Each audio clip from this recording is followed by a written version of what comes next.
le chien de chasse du clan Baskerville, Vikir van Baskerville. L'exécution du membre le plus loyal envers sa famille et son père fut basée sur de fausses accusations. Celle de conspirer avec les démons. Il fut tué à la guillotine. À cou tendu face à la lame, il se jura à lui-même que si la vie lui accordait une nouvelle chance, il ne mènera pas la vie d'un chien dont on se débarrasse une fois la chasse terminée. Le temps s'est soudainement inversé et à l'intérieur d'une chambre se trouvent des nouveau-nés. Le bébé qui se trouve au milieu se demande où peut-il bien être. Son corps est lourd et c'est si bruyant autour de lui. Alors, Est, ça l'enfer, dans le grand manoir du clan Baskerville, les nouveau-nés pleurent tandis qu'un homme pense que ces créatures sont pitoyables. Cet homme est le chef du clan Baskerville, son nom est Hugo le Baskerville. En les inspectant, il remarque qu'aucun d'entre eux n'a l'air spécial. On dirait bien qu'il n'y a qu'un ramassis de merde cette fois-ci. Un détail attire son attention, il observe un instant et pense qu'au moins l'un d'entre eux sait la fermer. Il demande à ses subordonnés d'amener les bébés au berceau des épées. Ils acquiescèrent aussitôt. Quant à Vikir, il éprouve un fort désir de vengeance. Face à lui se trouve celui qui l'a fait exécuter avant sa régression. Hugo le Baskerville, il est plus jeune, ce qui signifie que lui, Vikir van Baskerville, a été renvoyé dans le passé à l'époque où il n'était qu'un nourrisson. Sa vie précédente était celle d'un chien de chasse. En tant qu'enfant illégitime du clan, il a été entraîné dans un environnement impitoyable. Un chien se doit d'être loyal et dédié à sa mission. Assassinat, espionnage, embuscade, chantage. Il s'est chargé de tout ce genre de choses. Tout ça pour que Baskerville rentre dans les 7 grands clans, et on lui a lâchement abandonné parce qu'il voulait simplement être reconnu par Hugo et la famille. 10 ans après que le portail vers le royaume démoniaque se soit ouvert, la grande guerre avec les démons s'est terminée par une victoire de l'humanité. Et pour sa récompense, le chien de chasse tant dévoué à son maître s'est fait tuer. Ils ont ordonné de tuer le chien une fois la chasse terminée. La raison donnée pour sa mort serait que le chien aurait trop appris. Ce n'est pas comme s'il allait vivre une vie aussi merdique une nouvelle fois. Le garçon veut sa vengeance dès maintenant, mais il ne peut rien faire avec ce corps. Au sein de l'esprit du garçon, il pense que le berceau des épées est l'opportunité parfaite pour prouver sa force. Il faut qu'il devienne plus fort. Le berceau des épées est l'une des épreuves dont on doit faire face peu après la naissance au clan Baskerville. Il consiste à les jeter dans un labyrinthe d'épées et à tester leur potentiel au fur et à mesure qu'ils avancent vers le Styx. Le Styx est la rivière légendaire qui rend le corps des nouveau-nés aussi dur que le fer. Cependant, il y a une limite au nombre de bébés qui peuvent recevoir cet effet. Pour être le premier à l'atteindre, il va falloir qu'il se déplace en ligne droite au travers des murs des épées. Il n'a pas pu recevoir cet effet dans sa vie précédente. Il a été rejeté par sa fratrie. Mais ça va changer. Il va monopoliser la bénédiction du Styx aussi longtemps qu'il le peut. Tout le monde est surpris, tandis que le garçon s'éclaircit les idées par la douceur du Styx. L'eau glisse entre ses blessures et altère même son squelette. De là à croire qu'un bon départ ferait une telle différence, il faut qu'il tienne autant qu'il le peut. Le garçon utilise sa main pour bloquer la pénétration de l'eau dans sa bouche ainsi que son nez. Le garçon pense qu'il doit endurer peu importe à quel point c'est douloureux. Une personne interpelle le jeune maître. Il lui demande de sortir. Il va mourir s'il reste trop longtemps. Une autre personne lui demande de vite sortir de là. Face à ça, Hugo ne fait que sourire. Il interpelle Barrymore, combien de temps s'est-il écoulé depuis qu'il y est entré. Le majordome en chef du clan Baskerville, John Barrymore, lui répond qu'environ 7 minutes. Hugo est impressionné. À ce rythme, il risque d'y passer. Il demande à son fils de remonter. Le garçon pense que cette voix est celle d'Hugo. Ce n'est pas comme s'il allait l'écouter aussi facilement. Il doit en absorber autant que possible. Par manque de résistance, son corps a fini par le lâcher, tandis qu'il commence à boire de l'eau petit à petit. Au sein de son esprit, il pense qu'il doit l'endurer, mais son corps faible a malheureusement atteint ses limites. Une main l'attrape par le pied. Il a non seulement plongé dans le Styx sans hésiter, mais il l'a en plus bu. Il en a même fait pousser ses dents. Il demande à son majordome le nom de l'enfant. Il s'agit du jeune maître Vikir van Baskerville. Vikir, On dirait bien qu'un fils cupide a vu le jour. Au sein de l'esprit du garçon, il pense qu'Hugo peut sourire tant qu'il le peut encore. Maintenant, il va silencieusement aiguiser ses crocs. Et quand le jour viendra, où il pourra prendre la tête du maître en une bouchée, il s'assurera lui-même de faire de Baskerville un enfer de l'histoire ancienne. Le fils illégitime d'Hugo le Baskerville, Vickir van Baskerville, a 8 ans. Il était assez talentueux pour être considéré comme un génie, mais pour son clan, ce n'était qu'une banalité. À 20 ans, la plupart des missions qu'il recevait consistaient à assassiner, rassembler des connaissances et subjuguer. À 29 ans, quand il était question de talent, il vivait dans l'ombre de la maison principale, et le ressentit par la limite de son escrime. Quand il eut 30 ans, le portail reliant au monde des démons s'ouvrit, et l'invasion démon commença. À 35 ans, il survit à l'ère de la ruine et tua les plus démoniaques des démons. À 39 ans, après la Grande Guerre, la victoire revint à l'humanité, et, à 40 ans, il fut enfin digne d'être récompensé pour sa loyauté en tant que chien de chasse. Ces récompenses étaient des accusations, des falsifications et la lame de la guillotine. Le garçon regarde quelque chose. Il remarque la crèche et pense que ça signifie qu'il a réussi à absorber le Styx. Tout en se roulant constamment, il pense que cela lui permettra d'avoir une meilleure base de départ qu'auparavant. Une servante s'approche avec une boîte et pense que la madame en fait trop. Pourquoi lui a-t-elle demandé de poser ça dans le berceau du jeune maître Vickir ? Le garçon se retourne, tout en s'interrogeant sur la personne en question. Il n'y a aucun moyen que quelqu'un donne un cadeau à un enfant illégitime comme lui lorsque la servante s'en alla. La boîte commence à s'ouvrir, prête à révéler l'imposante présence dissimulée. Le garçon l'observe et pense que c'est un mamba sanglant.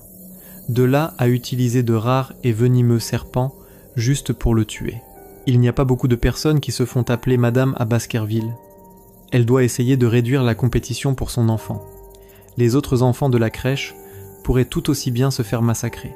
Le garçon les attrape tandis que ses yeux expriment son envie meurtrière. C'est comme attendu de Baskerville, il va s'occuper d'eux à main nue. Vickir les a tués tandis que le sang y est visible dans son berceau. Le jour suivant, les habitants de Baskerville étaient horrifiés lorsqu'ils virent un enfant sagement endormi, entouré par des cadavres de serpents. Ce jour-là, les nounous qui étaient de garde cette nuit ont été torturés puis tués. Ils ne surent jamais d'où venaient ces cadavres de serpents. Seul un chien de chasse connaissait la vérité, 8 ans plus tard.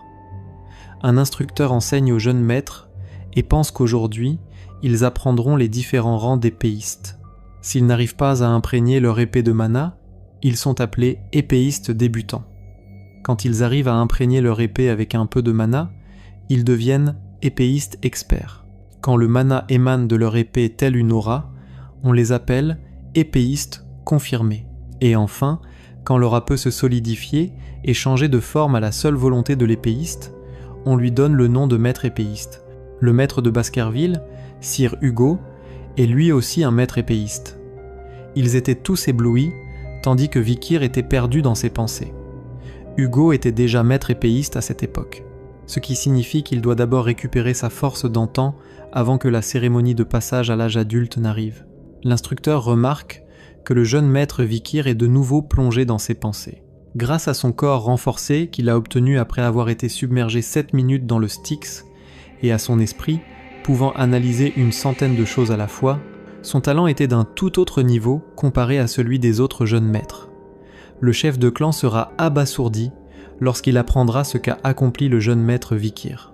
Quant à ce dernier, il se demande de combien d'années a-t-il besoin pour tuer Hugo. Une fois le cours terminé, les triplés Baskerville sont prêts à le tabasser. L'un d'eux frappe Vickir et lui traite de sang de bourbe. Il est juste un bâtard illégitime. Savait-il que des rumeurs circulent sur lui ?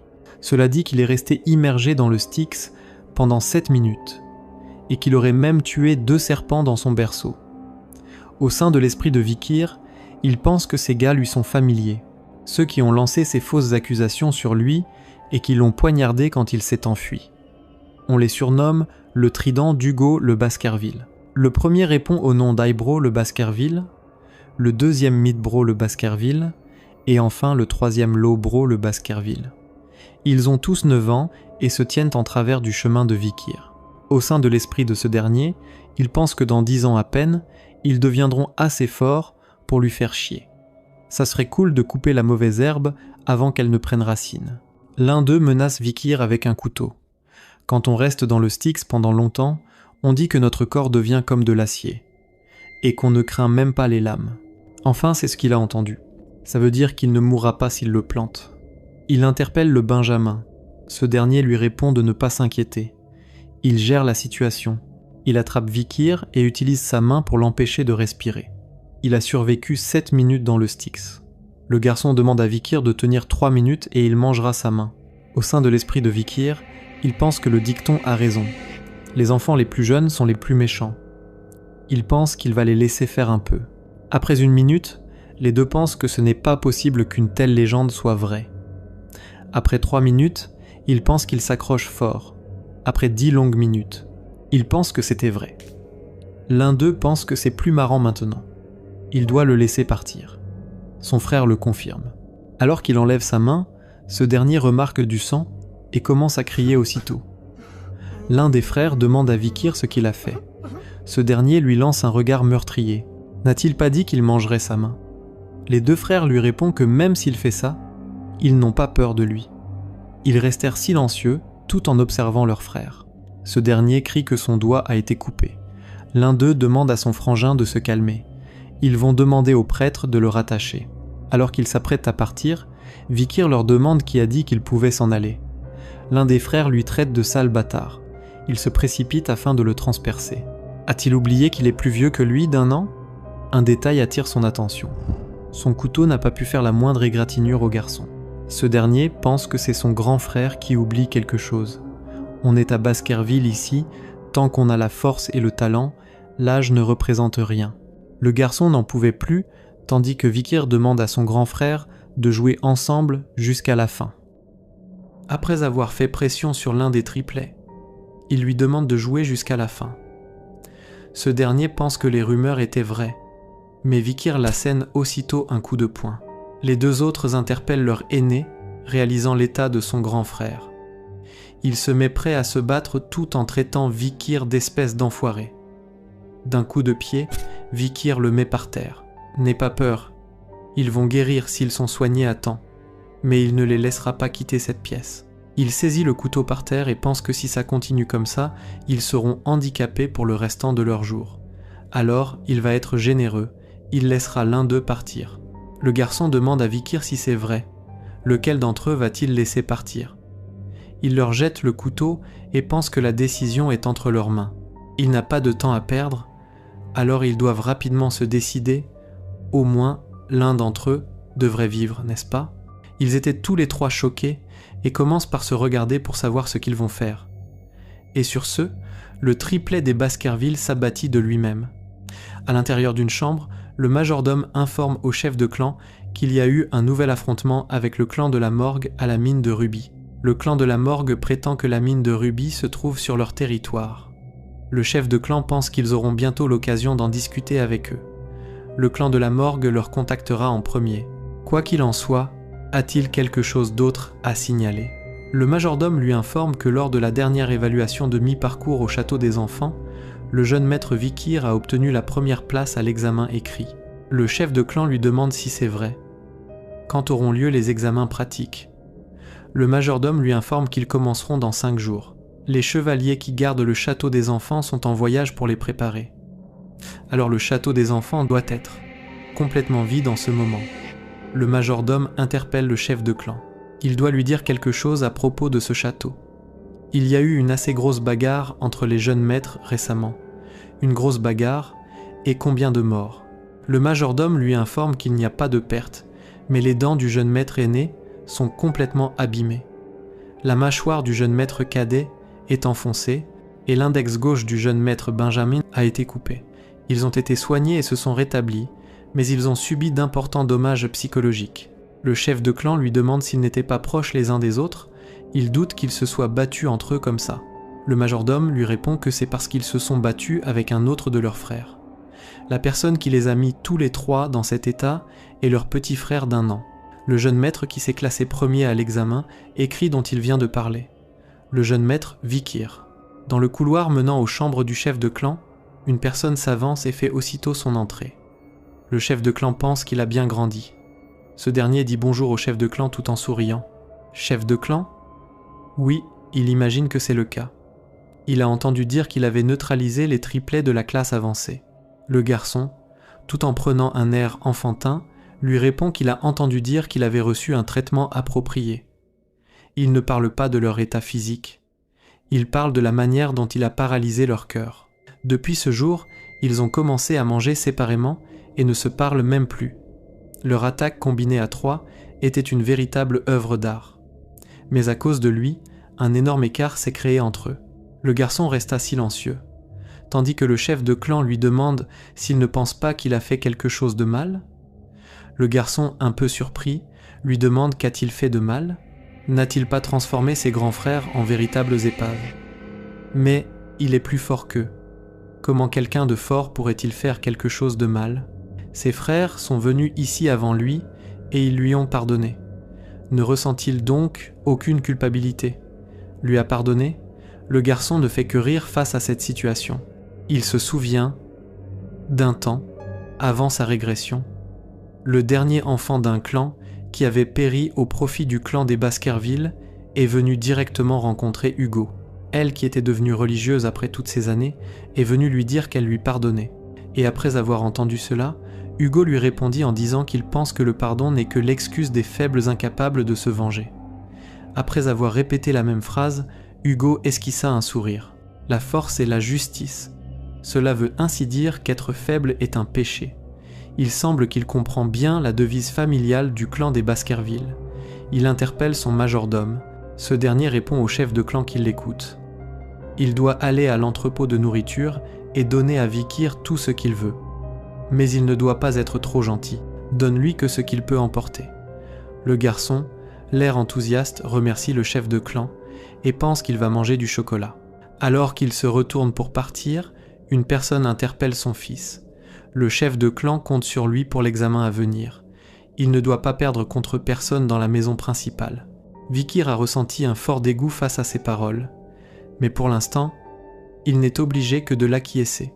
Dans l'entrepôt, une personne informe au jeune maître qu'il y a un chocolat que les jeunes filles du clan de la morgue apprécient particulièrement. C'est un produit de la plus haute qualité qu'ils ont eu du mal à acquérir. Vikir lui répond qu'il n'a pas besoin de produits tout faits. Le majordome est un peu surpris tandis que Vikir lui informe qu'il veut des fèves de cacao, des fèves avec un goût très prononcé. Parle-t-il des fèves non transformées ? Une personne qui travaille dans l'entrepôt informe à Vikir que ces fèves sont sanguines, un type de fèves de cacao au goût très prononcé. Le garçon commence par goûter une tandis qu'on lui informe qu'une seule fève est suffisante pour faire 100 litres de chocolat. Le garçon n'en pouvait pas cacher son mauvais goût, tandis qu'au sein de l'esprit du majordome, il n'arrive pas à croire qu'il mange ces fèves amères crues. Il doit vraiment aimer le goût du chocolat. Le jeune maître Vikir prend en compte les paroles du chef de clan en prenant seulement ce qu'il peut emporter. Il a donc trouvé une méthode pour manger autant de chocolat qu'il le peut en respectant ses conditions, comme c'est intelligent. Une personne demande au jeune maître s'ils doivent les apporter dans sa chambre une fois qu'ils les auront transformés. Vikir lui demande de ne pas s'en faire. Il doit les lui donner tels quels. Au sein de l'esprit du majordome, il se demande si le garçon a une personnalité singulière. Vikir ne voulait pas des chocolats parce qu'il voulait en manger. De toute façon, l'utilité de ces satanées fèves sanglantes sera bientôt révélée lors de l'examen pratique qui aura lieu dans 5 jours. Ce jour-là, un incident massif et sans précédent se produira dans le clan des Baskerville. Le clan Baskerville est également appelé clan Berserk par le reste du monde. Les enfants nés dans cette famille subissent un programme d'éducation très rude et minutieux. Ils doivent grimper une montagne en guise d'entraînement basique d'endurance, peu après avoir appris à parler, et aucune pause n'est accordée en dehors du temps prévu à cet effet. À l'heure du coucher, ils doivent dormir avec le cadavre d'une créature démoniaque ou de l'un de leurs petits afin de s'adapter à cet environnement rude.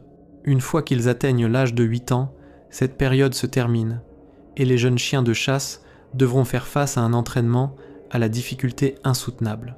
Voilà pourquoi il a reçu le nom de clan Berserk. Et c'est ainsi que les jeunes chiens de chasse se rassemblèrent au mont le Rouge et le Noir, une montagne à la frontière de leur territoire, infestée de créatures démoniaques. Un instructeur du clan Baskerville, qui répond au nom de Pavlov van Baskerville, informe aux jeunes maîtres que la consigne de l'évaluation est un peu plus simple. Ils doivent survivre ici pendant 1 mois et chasser de puissantes créatures démoniaques. Ce sont les 2 seules choses qu'ils doivent garder à l'esprit. Ils recevront 10 points s'ils sauvent la vie de quelqu'un, 30 points s'ils la sauvent sans se faire blesser gravement, 50 points s'ils survivront en éliminant un autre jeune maître, 70 s'ils traquent et tuent une créature démoniaque tout en survivant, et 90 points s'ils remplissent toutes les conditions qu'il vient de citer. De plus, un badge a été remis à chacun d'entre eux. Voler celui d'un autre jeune maître leur accordera des points supplémentaires.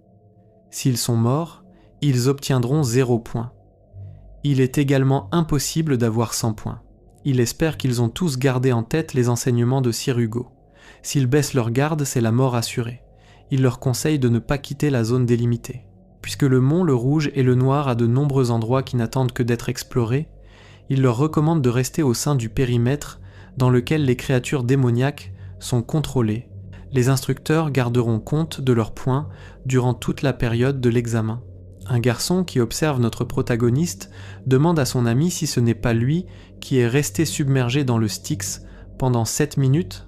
Son ami lui répond qu'il paraît aussi qu'il a étranglé 2 serpents venimeux à mort dans son berceau. Il a entendu dire qu'il avait eu la note maximale à l'examen écrit. Ils verront bien s'il va s'en sortir pour la pratique. Au sein de l'esprit du garçon, il pense que ça faisait longtemps qu'il n'y avait pas mis le pied dans le mont, le Rouge et le Noir. Quant aux triplets, ils restent silencieux tandis que l'instructeur leur informe que la cloche va indiquer le début de l'épreuve. Il prie pour leur réussite et sonna aussitôt la cloche tandis que les jeunes maîtres se sont dispersés aussitôt. Un garçon pense qu'il doit d'abord s'assurer une position avantageuse. Il va commencer par l'endroit qu'il avait repéré lors de l'examen de l'année dernière. Un autre jeune maître essaie de le rattraper et pense qu'aucune règle ne dit qu'ils doivent survivre seuls. Le garçon, qui est à ses côtés, pense qu'il n'a qu'à le suivre et voler tous ses points. Quant au triplet, l'aîné leur demande de sécuriser d'abord la zone. Le deuxième lui demande de ne pas lui donner des ordres.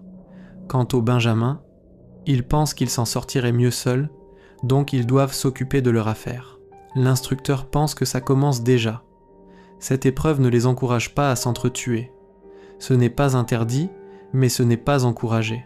Puisqu'il y a de points déduits pour le meurtre, ils éviteront tout de même de tuer de leurs propres mains. Eh bien, les instructeurs en charge s'assureront sûrement de garder le nombre de morts au minimum. D'un autre côté, une personne espionne notre protagoniste. L'homme pense que le garçon est proche d'une zone inexplorée. Il se demande jusqu'où compte aller le jeune maître Vikir. Ce petit est le fameux génie qui a fait preuve d'excellentes compétences. Il a hâte de voir ce qu'il vaut. Vikir commence à parler tout seul. Il se demande si c'était là et pense que ce n'est pas le cas.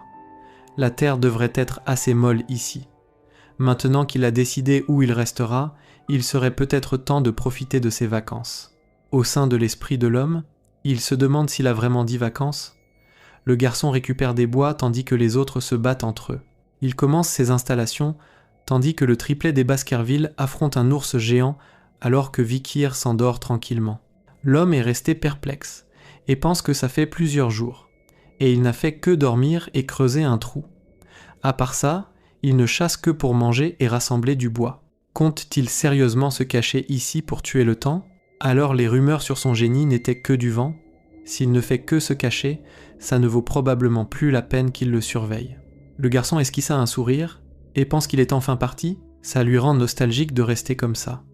Dans sa vie antérieure, un ami lui a dit qu'il n'y a rien de mieux que les graines de cacao pour retirer les odeurs de la viande, surtout les graines sanguines concentrées.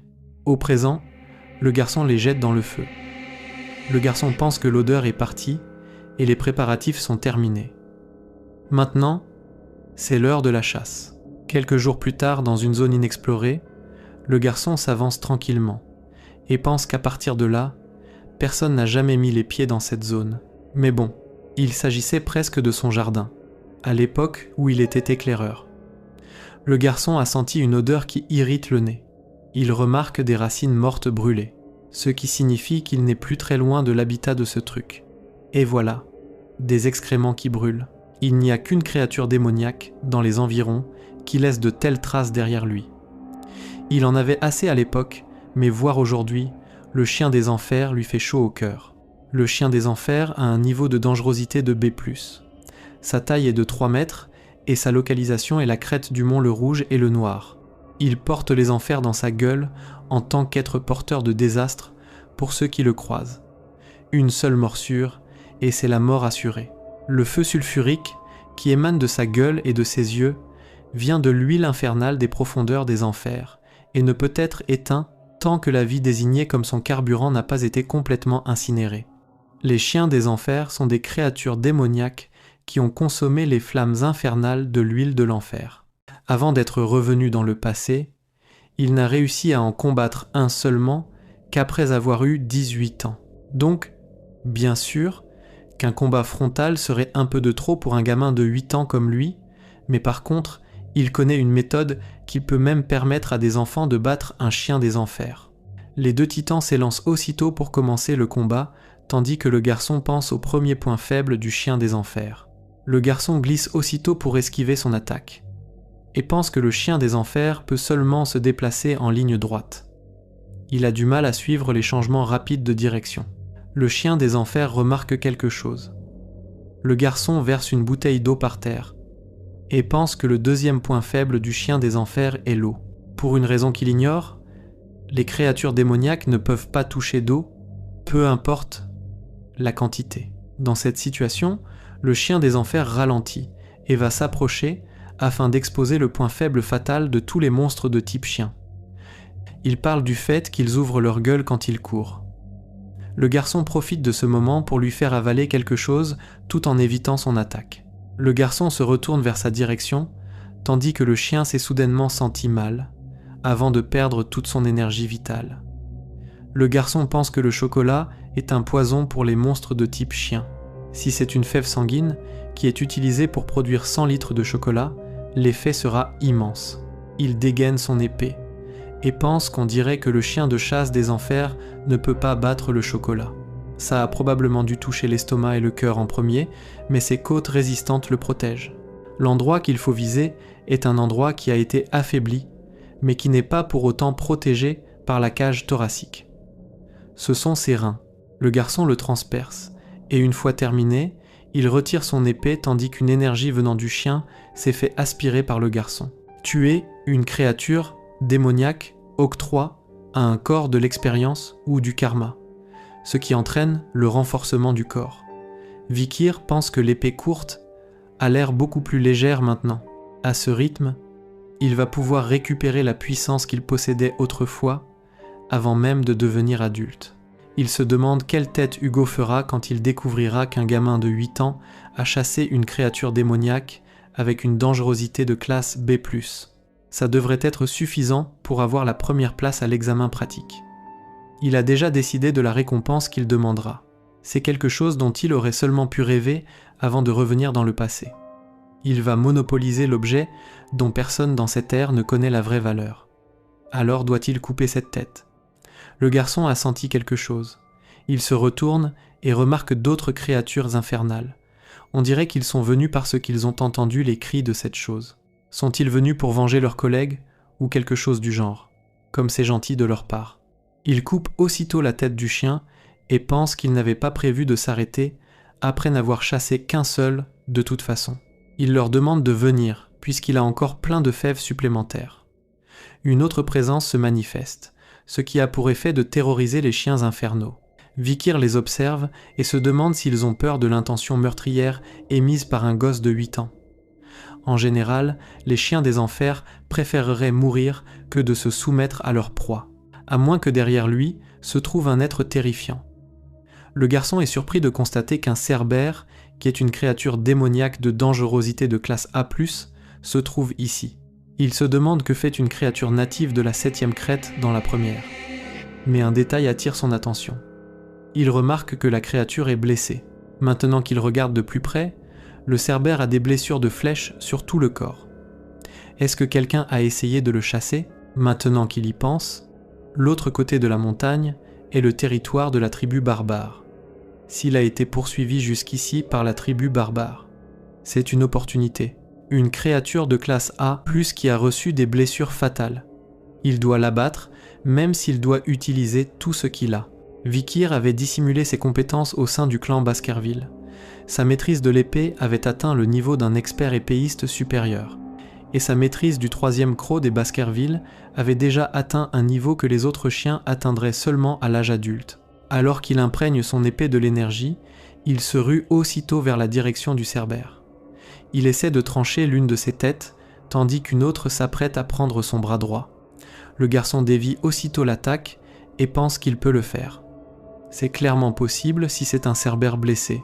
Avant de retourner dans le passé, pendant la guerre contre les démons, les techniques d'épée de Vikir avaient été affinées à un tel niveau qu'aucun mouvement parasite n'était nécessaire pour tuer un ennemi. En plus de ça, il avait un corps renforcé par le Styx. Les armes que Vikir avait étaient plus que suffisantes pour faire des dégâts au cerbère blessé. Non, c'est juste qu'il pensait qu'elle faisait assez de dégâts. Le cerbère l'assène un puissant coup, qui brisa son épée. C'est la négligence d'un moment qui a mené à une ouverture que le cerbère capitalisa pour utiliser ses griffes.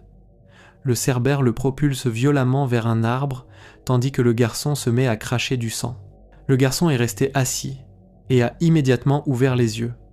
Il a perdu connaissance en prenant une attaque de plein fouet du cerbère. Tout son bras gauche le fait mal. Est-ce ce qu'il s'est déchiré? À sa grande surprise, il remarque que c'est bel et bien le cas.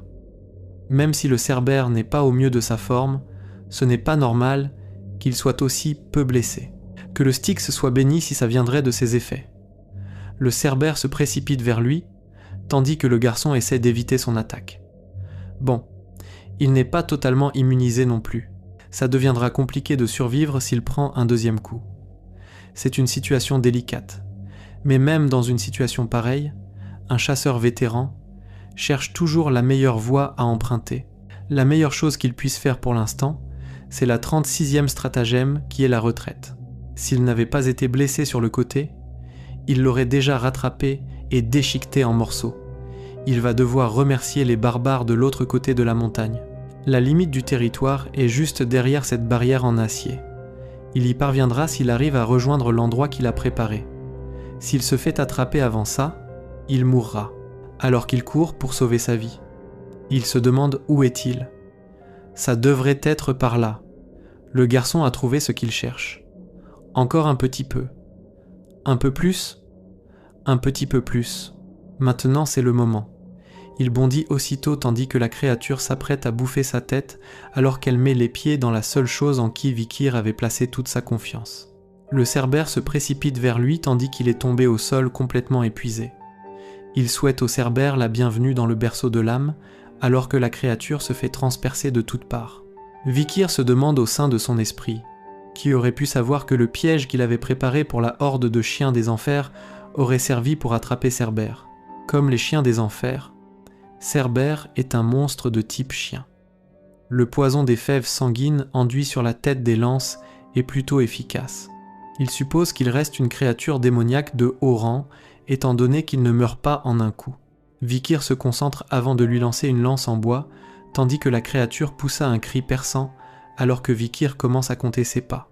La créature s'avance vers lui, et une fois qu'il a compté jusqu'à 7, le cerbère ne peut plus retenir son équilibre et s'apprête à tomber, tandis que le garçon poussa un soupir de soulagement.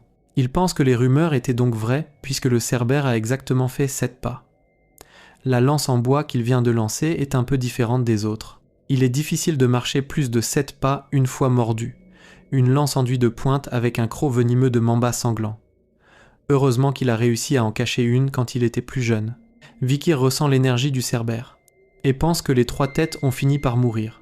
Il se demande comment va-t-il ramener ça avec lui. La cause de la mort de Cerbère sera claire.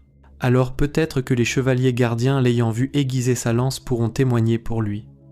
Avant ça, il y a quelque chose qu'il doit régler impérativement. Cerbère est aussi un monstre de type gardien, ayant pour habitude de protéger son territoire. Il doit y avoir un donjon dans le coin dont il en était le gardien. Un donjon est un étrange lieu regorgeant de trésors. Ils sont quelquefois aussi habités par de puissantes créatures démoniaques. Vu que le gardien a disparu, il doit y avoir de grandes chances que ce donjon soit vide. S'il se recouvre de l'odeur de Cerbère, il devrait être capable d'éviter la plupart des confrontations avec les créatures démoniaques, terre séchée et effritée. Feuilles brûlées, racines humides, ce sont les empreintes de pas et la bave qu'il a laissées derrière lui. Il va suivre ces traces jusqu'à son repère. Le garçon s'avance et pense qu'il l'a trouvé. C'est le donjon d'où vient Cerbère.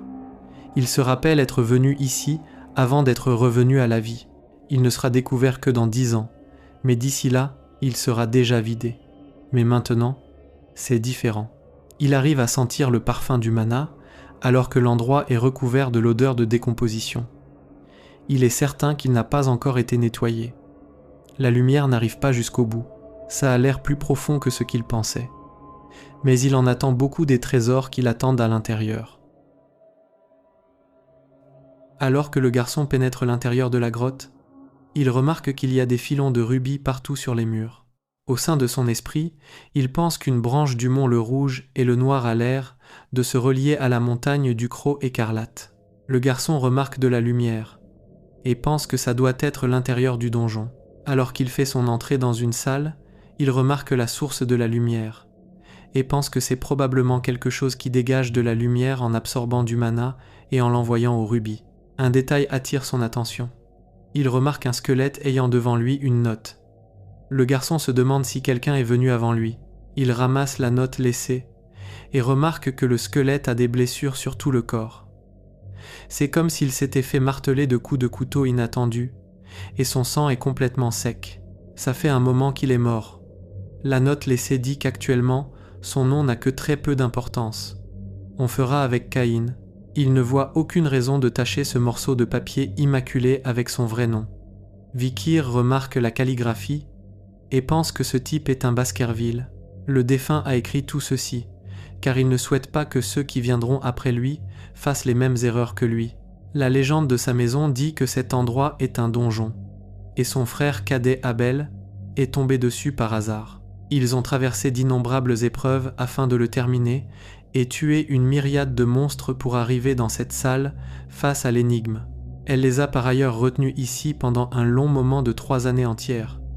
Vikir est surpris et pense que ces types en avaient vraiment après le trésor. Cette énigme ultime devait se trouver dans cette salle, c'est tout ?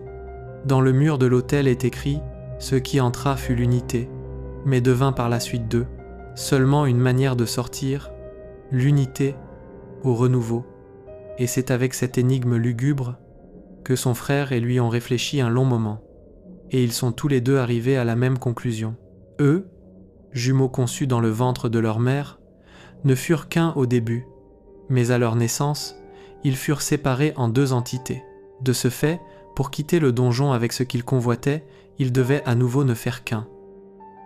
Ce qui voulait dire que seul l'un d'eux pourrait quitter le donjon avec le trésor. Finalement, après une longue et intense bataille, il a tué son frère. Maintenant, il n'en reste qu'un dans la salle. Cependant, cela n'a absolument rien changé. Ils ne font désormais et définitivement qu'un. Mais il n'a toujours rien reçu. Il a tué son petit frère. Il l'a assassiné de ses mains. Après une éternité de regrets, il a décidé de quitter cet endroit. Si de braves descendants trouvent cet endroit, laissez-lui les dire une chose. Quittez cet endroit immédiatement. Tout ce qu'il fait, c'est rendre les gens fous de cupidité. Il n'y a rien à gagner de cette grotte démoniaque. Vikir pense qu'en résumé, après tout ce qu'il a traversé, il n'y a absolument que dalle ici, quand bien même, il n'est pas un jumeau. Il n'a pas de frère, mais il a reçu la même énigme, ce qui veut dire que Caïn et Abel l'ont mal interprété. Ce qui entra fut l'unité, mais devint par la suite deux. Seulement une manière de sortir, l'unité au renouveau. Qu'est-ce que ça pourrait bien vouloir dire ? Il doit réfléchir. Un donjon qu'on ne peut pas terminer, ça n'existe pas. Il observe le corps du défunt et pense que c'est impossible. Alors c'était ça. Caïn et Abel étaient vraiment malchanceux, car ils étaient tous les deux coincés dans leur idée préconçue, et donc incapable de résoudre l'énigme correctement. Le contraste entre la salle illuminée et les couloirs sombres. La réponse est le donjon lui-même. Quand on entre, on ne fait qu'un par ce qu'il fait complètement noir. Mais dès qu'on atteint cette salle, on devient deux avec la lumière. Alors s'il fait à nouveau noir, l'étape finale de cette épreuve devrait se débloquer. La réponse est son ombre. Alors que Vikir jette les débris du cristal qu'il vient de briser, une énergie se manifeste alors qu'il observe tout. Il voit enfin la raison pour laquelle les frères se sont entretués. Il se demande si ce ne serait pas la relique de la grotte démoniaque. Seule la lignée du clan Baskerville peut porter Belzébuth. Le garçon pense que Belzébuth est la relique qu'on peut obtenir. Il se souvient avoir vu une illustration dans un livre sur la mythologie dans sa vie précédente. La mouche de la gourmandise, Belzébuth.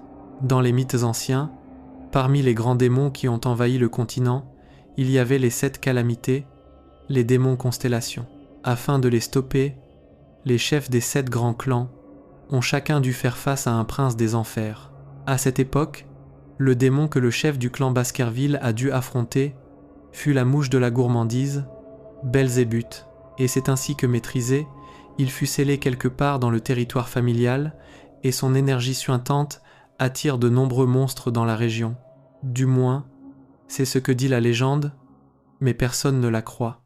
Il se trouve cependant que tout le monde se trompait et qu'elle tombera à l'avenir entre les mains des démons et emportera une nouvelle fois l'humanité dans un champ de bataille massif. Cependant, dans cette vie, ce genre de choses n'arrivera pas. Après tout, elle est à lui maintenant.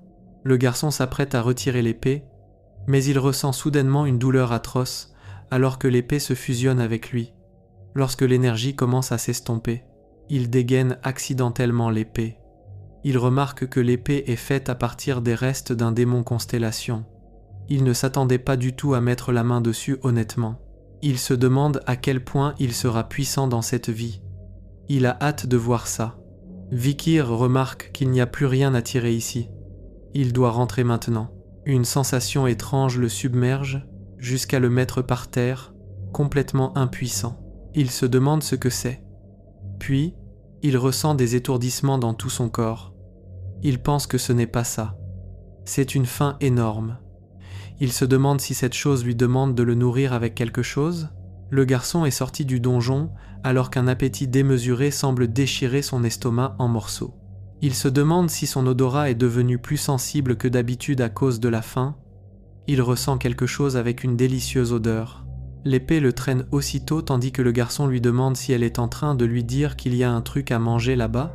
Ce n'est quand même pas le corps du chien des enfers qu'il a tué tout à l'heure. L'épée absorbe le sang de la créature, tandis que le garçon pense qu'on dirait que son estomac a retrouvé sa place d'origine après que Belzébuth ait bu cette quantité de sang. Il suppose qu'il avait faim depuis longtemps. Ce n'est pas possible que les arbres pourris et la terre sèche dans le mont le Rouge et le Noir soient aussi dus par la faim incommensurable de Belzébuth. Le garçon se demande combien de fois. Va-t-il le nourrir avant de le rassasier? Belzébuth affiche sa compétence unique, la mouche gourmande, et présente d'autres emplacements pour les compétences à venir. Le garçon se demande si c'est ça là. Compétence unique de Belzébuth? Belzébuth, la mouche gourmande. Il est dit qu'il avait la capacité de pouvoir transférer la compétence de son adversaire. Il pourrait pratiquement absorber une quantité sans limite de compétences. Et ceux à qui leurs compétences ont été absorbées seraient plus tard détruits. Mais il imagine que 3 est là, capacité maximale de compétences qu'il peut absorber, vu que c'est un corps. Hémorragie est une compétence qui permet de faire jaillir une quantité obscène de sang de la plus petite des griffures. Mais attends, s'il peut voler les compétences, il demande aussitôt à Belzébuth d'attendre. Il ne peut pas tout manger. Ça sera déjà assez compliqué de s'expliquer quand ils viendront vérifier plus tard, et il est trop endommagé. Le garçon observe silencieusement le corps du chien des enfers et crie aussitôt à Belzébuth d'arrêter ça. Belzébuth affiche l'incinération qui est la compétence de l'emplacement 1 de rang A+. En deuxième position, la compétence hémorragie de rang B+. Et dans le troisième emplacement se trouve une capacité de régénération accélérée de rang F. Le garçon est surpris et se demande s'il a aussi mangé le rat brun caché sous le corps du cerbère. Mais obtenir la compétence incinération du cerbère est un énorme butin. Si on prend en considération que brûler vivant est une des pires manières de mourir, c'est bien plus horrible que l'hémorragie venant du chien des enfers. Vikir pense qu'il a déjà fini de préparer les créatures démoniaques pour l'examen pratique. Alors, devrait-il juste se reposer jusqu'à ce que l'épreuve soit terminée? Les jeunes chiens de chasse de Baskerville sont de retour après avoir fini leur épreuve pratique. Après ça, l'évaluation et les corps des créatures démoniaques que les jeunes chiens de chasse ont attrapés ont été utilisés pour fabriquer des boucliers, des épées, des colliers, et leur ont été rendus en guise de butin. Et l'un des corps des créatures démoniaques qu'un jeune chien a ramené choqua les Baskerville qui étaient présents. Le chef de famille demande à son majordome qui a attrapé ça. Ce dernier l'informe que c'est le jeune maître Vikir van Baskerville qui a 8 ans. Il a accidentellement franchi une zone inexplorée pendant son examen et a chassé un cerbère qui est un monstre avec un niveau de danger A+. Le chef de clan demande à son majordome s'il est en train de parler du même cerbère qui est une créature démoniaque de haut niveau que même les chevaliers gardiens de leur clan ont du mal à affronter. Ce dernier l'informe que le cerbère avait été déjà affaibli par les tribus barbares et a aussi été empoisonné. Hugo lui demande quel genre de poison est assez fort pour en finir avec un cerbère et où Vikir a-t-il pu avoir ça? Eh bien, c'est que rien d'autre n'a été enregistré dans le journal de chasse. Il a essayé d'en savoir plus auprès du jeune maître, mais il est parti au dortoir en disant qu'il était épuisé. Hugo pense que ce gosse est déjà tellement malicieux. Eh bien, la connaissance est le pouvoir. Et le pouvoir, c'est ce qu'il vaut. Pour être honnête, le majordome était vraiment surpris. De là à penser qu'un talent comme ça viendrait d'un jeune maître avec le nom Van, et non là ou le. Le chef de clan demande à son majordome s'il ne connaît donc rien de lui. Le majordome est un peu confus, tandis qu'Hugo l'informe qu'il est différent des précédents chefs de clan. Il s'en fout de la lignée de sang quand il s'agit d'élever un chien de chasse. Ça n'a pas d'importance pour lui que la mère vienne d'une famille royale ou soit une prostituée, tout ce qui importe, c'est leur talent et leur détermination. Il dit qu'avoir le bon sang n'éloigne pas la faiblesse. Comprend-il ce qu'il dit? Au sein de l'esprit du majordome, il se demande si Hugo est conscient de l'existence de son deuxième fils en entraînement isolé. Il s'excuse auprès du chef de clan tandis que ce dernier lui répond que ce n'est rien, mais il a besoin de quelque chose pour se remonter le moral. Il va appeler le jeune maître Vikir, alors que Vikir se tienne dans le bureau du chef de clan. Ce dernier l'explique qu'il a entendu dire qu'il aurait tué un cerbère pendant l'épreuve pratique. Comment l'a-t-il tué? Vikir lui répond qu'il l'a nourri avec du chocolat pour le tuer. Du chocolat? Vikir l'informe que le chocolat est pratiquement un poison pour les créatures démoniaques de type chien. Le chef de clan comprend mieux maintenant. Est-ce la raison pour laquelle il avait demandé du chocolat? Le garçon le confirme tandis qu'au sein de l'esprit du majordome, il se demande s'ils enchaînent juste les questions et les réponses sans même dire bonjour. Est-ce vraiment ce à quoi une discussion entre un père et un fils devrait réellement ressembler? Le chef de clan a entendu dire qu'il n'a pas répondu convenablement lorsque le majordome l'a demandé les détails sur sa chasse. Pourquoi a-t-il réagi ainsi? Le garçon lui répond que c'est parce que le majordome n'est pas son maître. Et qui est-ce alors? Étant donné qu'il fait partie de ce clan, son chef est son maître. Qui d'autre pourrait bien l'être? Hugo pense qu'il a bien appris. En guise de récompense, le corps de la créature lui sera remis personnellement. Et vu qu'il a été classé premier dans l'examen pratique, le chef de clan l'accorde un vœu. Au sein de l'esprit du garçon, il pense qu'il a tellement attendu ce moment qu'avec ça, il sera en mesure d'obtenir tout ce dont il a toujours rêvé. Il leur informe qu'il souhaite entrer dans la bibliothèque aux 10 000 livres. La bibliothèque aux 10 000 livres est une bibliothèque massive qui se trouve dans les profondeurs du château principal de Baskerville. Cette bibliothèque est l'une des plus grandes de l'Empire. Est-il au courant que seul le chef, le sous-chef et les membres de la maison principale du clan sont autorisés à y entrer? Vikir lui répond que si c'est quelque chose qui n'est pas autorisé, alors il abandonne cette idée. Au sein de son esprit, il suppose qu'il n'y a pas d'autre choix que de s'y faufiler à l'intérieur. Hugo l'informe qu'il peut y entrer. Dans les parties les plus profondes de la bibliothèque aux 10 000 livres, il veut qu'il lise le 6e croc de Baskerville qui se trouve dans la 6e zone restreinte. Le 6e croc de Baskerville, Est-ce que ce Hugo est en train de donner l'autorisation à un enfant illégitime de lire le 6e Croc? Il n'y a jamais eu de cas où un enfant illégitime avec au milieu de son nom Van ait déjà lu plus loin que le 4e Croc. Bon, il n'a pas besoin d'être aussi secoué.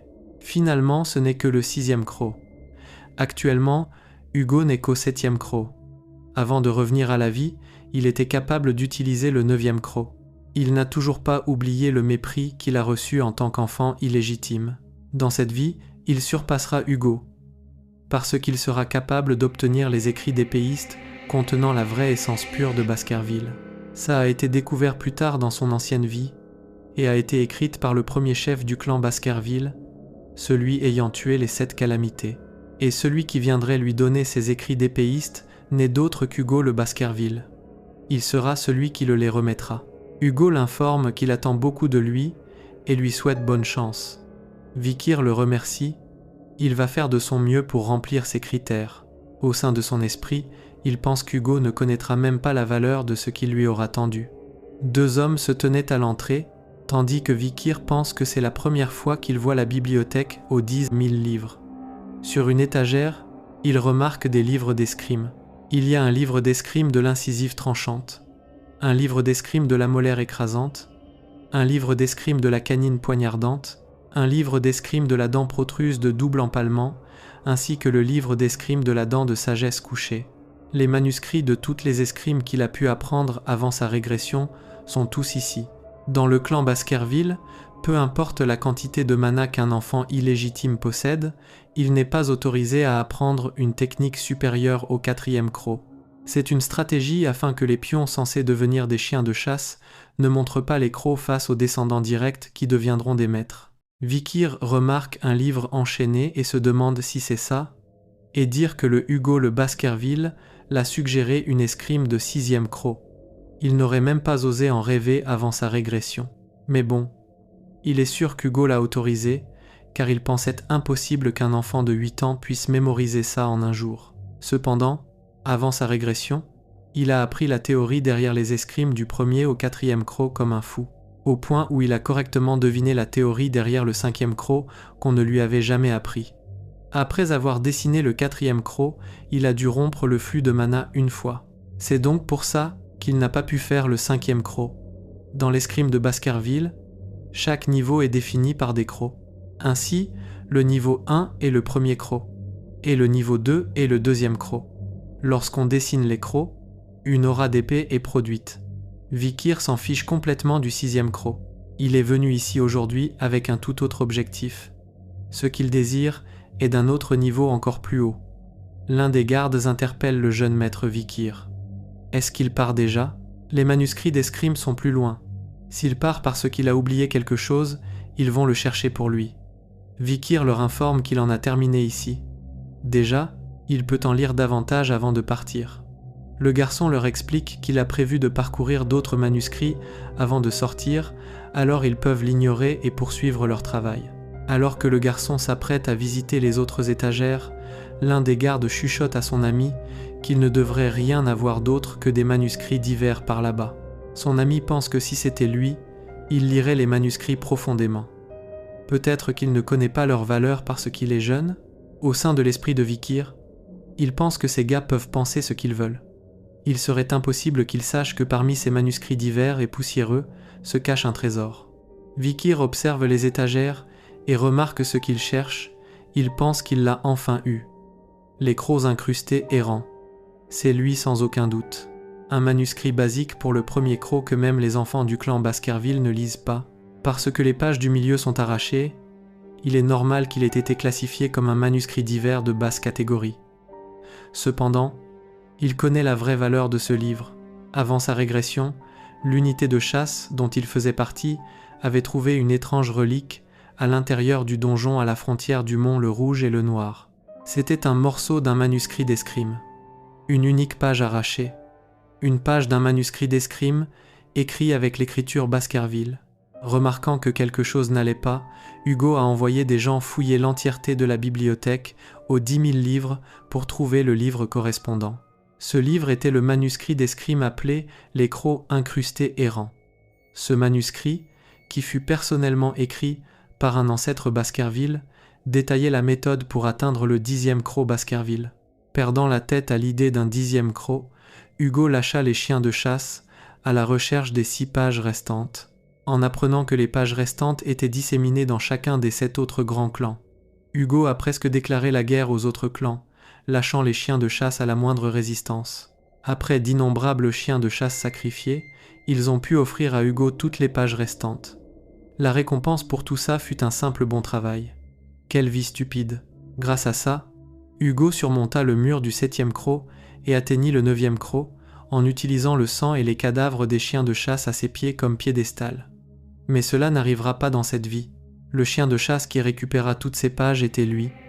Il se souvient du contenu de toutes ces pages perdues, mais la raison pour laquelle il n'a pas pu dépasser le 4e croc était qu'il n'a jamais pu voir le reste du manuscrit. Il est dit dans le livre que la première étape du 10e croc est similaire au premier croc. Au moment où on montre de l'agressivité, dégainant notre épée et dessinant un arc, tous les styles d'épée finissent avec les mêmes limitations. Le garçon pense qu'il n'y a rien d'étonnant.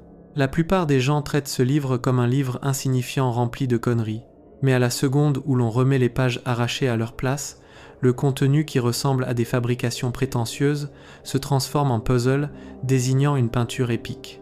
Avant sa régression, il était au niveau du 4e croc en escrime et un épéiste d'élite de haut rang en aura. Il deviendra aussi fort qu'il l'était avant sa régression, avant ses 15 ans. Alors que le temps passa rapidement, le garçon pense que ça devrait suffire. Est-ce qu'il s'est concentré toute la journée ? Mais au moins il a pu mémoriser le livre au point qu'il peut le réciter à l'envers. Ça fait un moment qu'il ne sent pas la présence des chevaliers gardiens. Il est peut-être incapable de dessiner 10 crocs avec le corps d'un enfant, mais il devrait pouvoir atteindre le 5e croc maintenant. Quelque chose qu'il n'a pas pu atteindre dans sa vie précédente. Il imagine le 5e croc et se concentre avant de lancer une attaque du premier croc Baskerville. Ensuite, il effectue le 2e, puis le 3e, puis le 4e croc. Avant sa régression, il a vécu une vie miteuse. Il a pu atteindre le plus haut rang diplômé d'aura après un travail acharné, mais il était méprisé par la maison principale car il était incapable de trouver une escrime qui y correspondait. Et la seule raison pour laquelle il n'a pas pu atteindre le 5e croc et plus était qu'il était un enfant illégitime. Ce n'est pas comme s'il allait vivre une vie pareille. Alors qu'il s'apprête à trancher le dessin de son imagination, il le perfectionne à un niveau où ça ressemble à Hugo le Baskerville avant de le trancher finement. Vikir pense que ça manque encore un peu, mais il a réussi à dessiner le 5e croc. Un sentiment chaud naquit en son cœur, ce qui l'étouffe presque. Vikir voulait pleurer des larmes de joie à l'atteinte du 5e croc. Le garçon se demande s'il n'y a aucune épée pas loin. Dans l'histoire entière de Baskerville, les crocs du jeune chien de chasse grandissaient plus vite que ceux de quiconque, et il ciblait la gorge de son maître. Il a réussi à dessiner le 5e croc. Maintenant, s'il arrive juste à booster son mana, il sera capable de revenir au point où il en était avant sa régression. Le trou de mana grossit aussi constamment. Il a grandi d'une toute autre dimension grâce à l'illumination cette fois. Cette aura liquide qui s'écoule est celle d'un confirmé. On dirait qu'il est passé d'épéiste expert de haut rang à épéiste diplômé de bas rang. Le niveau qu'il a atteint quand il aurait 30 ans, il l'atteignit à seulement 8 ans. L'épéiste diplômé est d'un tout autre niveau comparé à l'épéiste expert. Puisque l'aura gazeuse prend une forme liquide, sa densité augmente, et sa capacité à changer de forme est moins limitée. Il a aussi obtenu une meilleure escrime que celle dont il se servirait dans sa vie précédente. L'une qui ne s'arrête pas seulement à la 5e forme, mais au 10e croc. L'une qui a un potentiel infini. L'escrime des stocks de la canine qu'il a pu apprendre auparavant lui aurait permis de devenir plus fort rapidement, mais les limites de sa croissance étaient claires. Comparé à ça, les crocs incrustés errants est une escrime parfaite fusionnant l'attaque et la défense et n'a pas de limite à sa croissance. S'il se concentre comme il le faut, il sera capable de battre un confirmé de rang moyen. Il aura un taux de réussite de 100% si c'est un assassinat, 50% si c'est de front. Le problème, c'est ce qu'il doit et ne doit pas montrer à Hugo. Il ne peut pas trop ou trop peu en montrer. Il va devoir lui montrer seulement ce qu'il attend de lui. Comme ça, il pourra continuer d'en tirer des bénéfices. Le garçon sourit alors que le livre commence à brûler. Il pense qu'avec ça, Les chances pour qu'Hugo et ses chiens de chasse atteignent le 10e croc sont nulles, à l'exception de lui. L'un des gardes demande au jeune maître Vikir « C'est quoi cette odeur ?» Ce dernier leur répond qu'il est désolé. Il a brûlé le livre, car il ne faisait pas assez attention avec la loupe juste au-dessus. S'il doit le signaler, il ira le dire à son majordome lui-même. L'un des gardes pense qu'il n'a pas besoin de s'excuser. Son ami pense que c'est de leur faute pour ne pas l'avoir assez prêté attention. Mis à part. Ça, c'est rassurant que ce ne soit qu'un livre lambda qui a été brûlé. Le garçon confirme leur dire et pense qu'ils étaient tous divers. Il leur demande si les chevaliers ne sont-ils pas occupés avec le combat de la mine de rubis contre le clan de la Morgue. Ils ne devraient pas avoir à s'occuper de tous les petits problèmes comme celui-ci. Peut-être qu'il serait mieux qu'ils fassent comme si rien de cela n'était arrivé. L'un d'eux pense que si le jeune maître arrive à passer outre, eh bien, ils n'ont pas le choix. Le garçon leur suggère de garder ce secret entre eux. Ils devraient être très occupés, il est désolé de leur faire perdre leur temps. Les deux confirment ces dires, alors qu'un d'entre eux pense que le jeune maître Vikir est vraiment une bonne personne. Son ami le confirme et pense que Vikir sait comment prendre en considération le point de vue de ses serviteurs. C'est un jeune homme respectable. Dans le couloir menant au bureau du chef de clan, à l'intérieur, une personne demande au garçon s'il a donc eu une illumination. Le garçon lui répond que c'est un petit peu, ce qui a pour effet de dessiner un sourire sur le visage de son maître. Il demande au garçon ce qu'il a ressenti et réalisé à l'intérieur de la bibliothèque. Ce dernier informe à son maître que c'est quelque chose de chaleureux et pointu, tout en étant doux et ressemblant aux vagues. C'est le genre de truc qu'il a ressenti. Hugo et son majordome sont surpris. Il se demande si se pourrait-il que ce soit de l'aura. L'aura est la preuve qui montre que la personne est vraiment entrée dans le monde de l'épée. Même les prodiges qui s'étant entraînés sans relâche doivent attendre d'avoir au moins 15 ans pour entrer dans le royaume de Baran d'épéistes experts. Au sein de l'esprit d'Hugo, il se demande à quoi est-il en train de penser. Ce n'est qu'un gosse de 8 ans. Il demande au garçon s'il peut montrer à son père ce que c'est. Le garçon acquiesça, alors que les jeunes chiens de chasse se rassemblèrent, tandis que Vikir se tienne au milieu prêt à affronter ce qui l'attend. Le majordome demande au chef de clan comment compte-t-il tester les capacités du jeune maître. Ce dernier l'informe qu'il va trouver une créature démoniaque convenable pour lui. Il l'a affamée un peu pour la rendre un peu plus sensible. Cette créature est un orc, qui a un niveau de dangerosité de rancé. Les chiens de chasse sont effrayés de constater que c'est un orc. L'un d'eux se demande si ce n'est pas un peu trop de laisser un enfant de 8 ans affronter un orc. Normalement, ils doivent avoir 15 ans pour en affronter un. Eh bien, s'il se passe quelque chose, il suppose que les chevaliers gardiens agiront. Le chef de famille donne l'ordre afin que l'orc soit libéré. Ce dernier regarde son adversaire sévèrement avant de pousser des cris perçants. Alors qu'il se rue vers le garçon, ce dernier se concentre avant de lui trancher un bras sous les regards de ses frères. Le monstre remarque qu'il s'est fait toucher, mais le garçon se rue aussitôt vers lui avant de lui couper l'un de ses pieds. La créature n'en peut plus retenir son équilibre jusqu'à s'effondrer au sol. Au sein de l'esprit du garçon, il se demande si le monstre a été choqué de sentir son sang couler pour la première fois. Il se demande si la capacité unique de l'orc, qui est la régénération accélérée, ne se serait pas activée. Ce n'est pas possible qu'une créature démoniaque de rancé puisse arrêter l'hémorragie venant d'un chien des enfers de rang B+. Le doute vient de s'installer dans la foule. Il se demande s'il a vraiment 8 ans. Comment a-t-il fait ça avec son corps?